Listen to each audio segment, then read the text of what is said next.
আপনার আচরণ দিয়ে, আপনার আদর্শ দিয়ে, আপনার লেনদেন দিয়ে, আপনার কথাবার্তা দিয়ে এবং আপনার সার্বিক তৎপরতা দিয়েই ন্যাচারালি যাতে করে ব্যক্তির কাছে আমাদের ব্যাপারে যে ভুল ধারণা আছে সেটি যেন অপনোদন হয়ে যায়, আপনাদেরকে সেইভাবেই মানুষের কাছে, বিশিষ্ট ব্যক্তিদের কাছে আপনাদের যেতে হবে এবং আপনাদের নিজেদেরকে উপস্থাপন করতে হবে, বক্তব্য উপস্থাপন করতে হবে। প্রিয় ভাইরা আমার, আপনাদেরকে এই এলাকাকে একটি শক্তিশালী ভিত্তি হিসাবে যদি গড়ে তুলতে হয়, তাহলে এলাকায় যারা আজকে কর্মী হিসাবে এখানে উপস্থিত আছেন তাদের নিষ্ক্রিয় কর্মী হলে হবে না, তাদেরকে সক্রিয় কর্মী হতে হবে এবং সংগঠনের পূর্ণাঙ্গ সদস্য হিসাবে নিজেদেরকে প্রস্তুত করার জন্য এখন থেকেই আপনাদেরকে ভূমিকা পালন করতে হবে।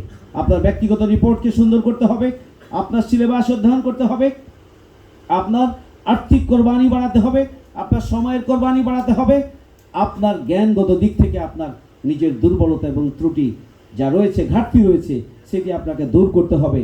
পাশাপাশি আপনি নিজের দক্ষতা এবং যোগ্যতা পরিবর্তন সাধন করবেন, কারণ দক্ষতা এবং যোগ্যতা আর নৈতিকতার সমন্বয় যদি ঘটে তাহলে আপনি সমাজ এবং রাষ্ট্র পরিচালনায়, পরিবর্তনে আপনি ভূমিকা পালন করতে পারবেন।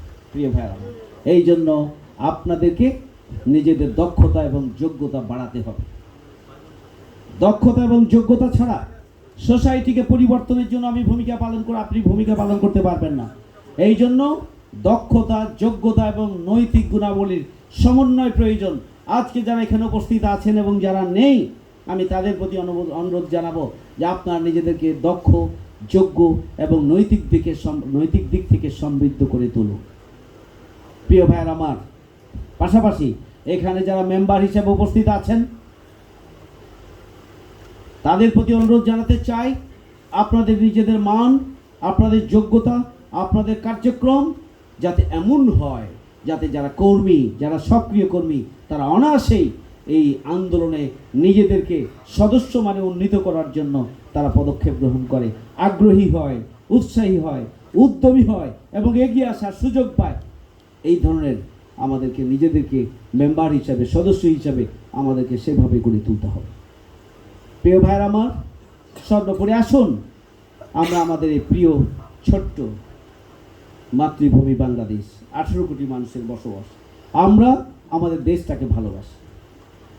আসুন আমরা সবাই মিলে, সবার উপরে আমার দেশ এবং দেশের 18 কোটি মানুষের কল্যাণ এবং মুক্তির জন্য আসুন সবাই মিলে কাঁধে কাঁধ মিলিয়ে আমরা ভূমিকা পালন করি।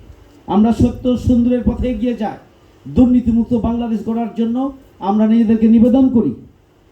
তাহলেই আমাদের যে বীর শহীদরা নিজের জীবন দিয়ে গণ অভ্যুত্থান সংগঠিত করেছে, একটি নতুন বাংলাদেশ আমরা পেয়েছি, তাহলেই তাদের আত্মা সান্ত্বনা পাবে, স্বপ্ন বাস্তবায়িত হবে।